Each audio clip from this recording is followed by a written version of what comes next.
ការនៅរោងចក្រណាបងខ្ញុំធ្វើការនៅរោងចក្រមីកូ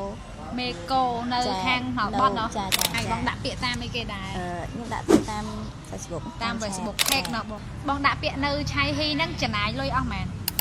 ចំណាយអត់តែថ្លៃសេវាជំរាបសួរបងចាជំរាបសួរហ្នឹងហើយបងនិយាយថាឲ្យបងមកធ្វើការដាក់ពាក្យបងមលួននៅ Honda ឆៃហ៊ីប្រើរយៈពេលមួយថ្ងៃរយៈពេលតែ2ថ្ងៃតែ2ថ្ងៃបងដាក់ពាក្យតាមអីគេដែរខ្ញុំដាក់ពាក្យតាម Facebook តាម Facebook Page ណោះបងឯកសារបងគេខាងក្រុមការងារយកគេខ្លះ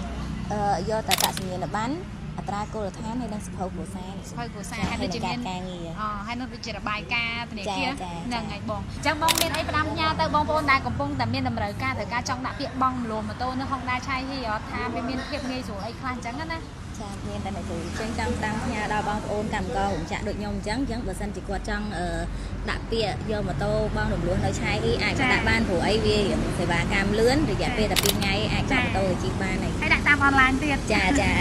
ហ្នឹងហើយបងអរគុណច្រើនបងសុខសប្បាយចាអរគុណចឹងសម្រាប់បងដែលកំពុងបម្រើការងារនៅរោងចក្រមេកូដែលមានតម្រូវការត្រូវការចង់បង់រំលោះជាមួយនឹង Honda ឆៃហ៊ីចំណាយត្រឹមតែ$2ជាពិសេសសិក្សាតាមអនឡាញត្រឹមតែរយៈពេលចន្លោះពី1ថ្ងៃឬក៏3ម៉ោងយ៉ាងយូររយៈពេល1ថ្ងៃអញ្ចឹងបងកំពុងតែមានតម្រូវការត្រូវការម៉ូតូជិះមុនរដូវកាលបុណ្យចូលឆ្នាំតោះរੂអនឡាញកុំភ្លេច Honda ឆៃហ៊ីទាំងអស់គ្នា